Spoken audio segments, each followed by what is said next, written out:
Salut à tous, c'est Dorian et bienvenue dans cette nouvelle vidéo. Bon, hier on a eu pas mal de mouvements sur les marchés et puis pas mal de nouvelles aussi sur l'économie des choses qui se sont passées. Donc je vous propose aujourd'hui de faire une petite vidéo d'actualité. Non pas que j'essaie de savoir ce qui va se passer sur le marché ou de prédire l'avenir, à vrai dire j'en sais rien et de toute façon ça change rien à ma stratégie, mais tout de même moi personnellement ça m'intéresse et puis si ça vous intéresse aussi on va en parler dans cette vidéo. Donc le premier événement qu'on a eu en fait c'est l'euro-dollar, on tenait autour de 1,035, 1,04 et il a cassé hier matin et donc ensuite on voit qu'aujourd'hui il se maintient autour de 1,025. Alors pourquoi je vous parle de ça? Tout simplement parce que c'est terrible pour l'inflation en Europe. Il faut savoir que majoritairement l'inflation elle est sur les énergies et l'alimentation et clairement quand on a un euro contre le dollar faible et que les marchés mondiaux sont tous en dollars, c'est pas une bonne nouvelle. A l'inverse, par contre, on entend souvent dire que c'est bien pour la compétitivité des entreprises, certes, mais à mon avis, il y a des limites. Mais effectivement, on commence à rentrer, je pense, dans une zone assez dangereuse. Et d'ailleurs, ça se ressentira à coup sûr sur l'inflation, on va en parler un petit peu plus tard. Donc en soi, je ne veux pas non plus dramatiser, puisque voilà, l'euro-dollar, ça fait des années qu'il bouge. Alors globalement, vous voyez qu'on s'est baladé depuis quelques années, en gros, entre 1 et 1,25. Cependant, moi, ce qui me fait peur, c'est pas spécialement cette fluctuation, qui est normale comme on le voit par le passé, même si là, on vient d'arriver sur un plus bas depuis 20 ans, mais c'est surtout le fait, en fait, de la réactivité de la Banque Centrale Européenne.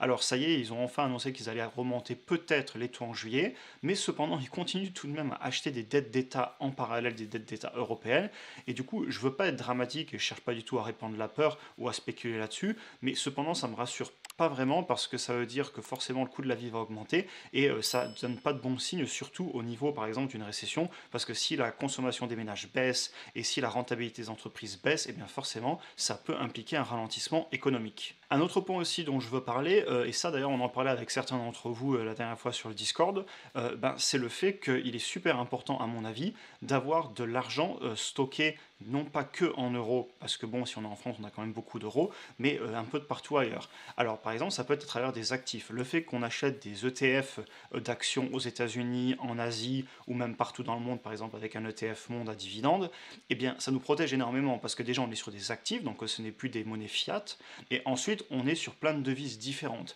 A l'inverse, je serais plus inquiet, par exemple, si j'avais une grosse somme d'argent sur un compte en banque en euros ou même sur une assurance vie avec des obligations d'État européennes. Moi, ça me rassurerait moins, tout simplement parce qu'au final, je ne suis pas diversifié géographiquement. C'est un point dont on parlait avec pas mal d'entre vous, et honnêtement, je pense que c'était intéressant de le rappeler, qu'au final, ce qu'on fait déjà à investir dans les ETF partout dans le monde, c'est quelque chose qui nous protège énormément par rapport aux fluctuations des monnaies qu'on ne peut pas prévoir. L'autre événement qu'on a eu dont je voulais vous parler, c'est que le WTI, donc le crude oil, donc gros le pétrole américain, il est repassé sous la barre des 100 dollars. Alors ça, clairement, c'est une bonne nouvelle à mon avis. De toute façon, il faut savoir que, comme on le disait juste avant, l'inflation elle est liée principalement au coût de l'énergie et de l'alimentation. Donc le fait que le pétrole baisse, c'est une bonne nouvelle. Aussi, on sait très bien que quand le pétrole est haut, généralement, ça implique un ralentissement de l'économie, puisque clairement tout est basé sur l'énergie, l'économie moderne, et au-delà de ça, pareil, la consommation, les gens ont moins d'argent puisque ça coûte plus cher de se chauffer, de rouler, de se déplacer, et donc on dépense moins en consommation dans l'économie, donc généralement en récession.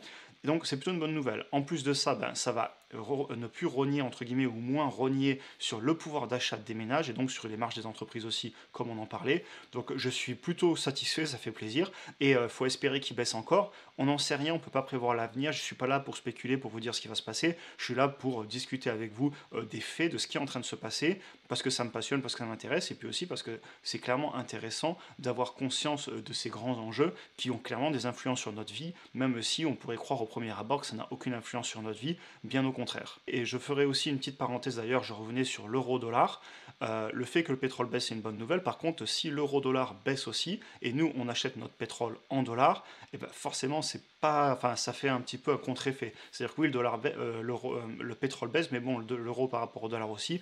Donc bon, ça va être moins ressenti en Europe, même en France, surtout avec les taxes. On sait très bien que si le pétrole baisse, l'essence ne pèse pas autant à la pompe, alors que vous avez des pays où c'est moins taxé. Et donc clairement, quand vous perdez, comme on le voit ici, là, 20 à 30 dollars sur le baril de pétrole, et aux États-Unis, clairement, ils vont le ressentir beaucoup plus que nous. Donc voilà, plutôt une bonne nouvelle, même si je mettrais un petit bémol par rapport à l'euro-dollar. Alors du coup, en parlant de pétrole, d'euro-dollar et d'inflation, ça me permet de passer sur mon prochain point dont je voulais vous parler, et du coup, ben, c'est l'inflation. Alors, je vous parle de l'inflation tout simplement parce que ça a une influence énorme sur les marchés, on le sait très bien, puisque tout simplement, encore une fois, inflation, donc moins de consommation, donc récession, donc risque pour les entreprises, donc risque en bourse. Si les entreprises vont avoir des résultats plus mauvais, eh bien, il faut faire baisser l'évaluation, il faut faire baisser les valeurs des entreprises en bourse, puisqu'elles pourraient moins gagner d'argent en cas de récession. Donc revenons sur l'inflation. Ce que je voulais vous dire, c'est qu'on voit qu'elle a bien augmenté, donc là ces derniers mois, aussi bien aux États-Unis, on voit qu'on a vu 8,5, puis 8,2, puis re-8,5, et on va attendre juin, on l'aura bientôt. Et ensuite, on va voir pareil en Europe. Donc si on prend la France de la même façon, vous voyez qu'on là, on est à 5,8 sur le dernier, on est à 5,2 juste avant. Et si on va en Europe, on est encore bien plus élevé ici à 8,6. Donc l'inflation, moi j'espère vraiment qu'elle va baisser. Et comme on le disait juste avant, eh ben, si le pétrole baisse, ça peut déjà aider. Il y a aussi évidemment, hélas, le conflit qui a lieu en ce moment en Europe de l'Est qui fait aussi du mal au niveau de l'inflation. On espère que ça va se résoudre, j'en ai aucune idée. Je peux juste espérer que ça se résoudre et je ne veux pas spéculer là-dessus, clairement pas.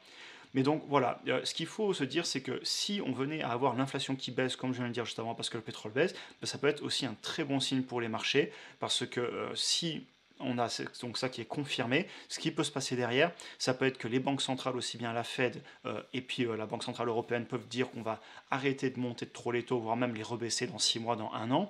Mais ce qu'il faut bien se dire, c'est que les marchés anticipent toujours. Donc ça veut dire que si on voit que l'inflation commence à baisser sur 1, 2, 3 mois, et bien peut-être que la bourse peut repartir alors que les banques centrales n'auront pas encore commencé à rebaisser ou à faire stagner leurs taux, parce qu'encore une fois, on anticipe. Alors le dernier point dont je voulais vous parler, ce sont les taux aux États-Unis, et notamment la courbe des taux entre le 10 ans et le 10 ans, entre le 2 ans et le 10 ans, pardon, je reprends, qui s'est inversée. Donc ça veut dire c'est que de façon normale, le 10 ans, eh ben, il devrait avoir un taux plus élevé parce qu'il y a plus de risques sur 10 ans que sur 2 ans, et les deux se sont inversés. Il faut savoir que historiquement, c'est un signe de récession. On verra bien si ça a lieu ou pas. Ce que je mettrai aussi en termes de bémol, c'est est-ce que ça va durer que quelques semaines et puis on va reprendre la normale et les taux vont remonter. D'ailleurs, je voulais vous montrer là-dessus. Donc voilà, on voit qu'ici que le 10 ans américain, ben, il est en train de baisser depuis quelques semaines.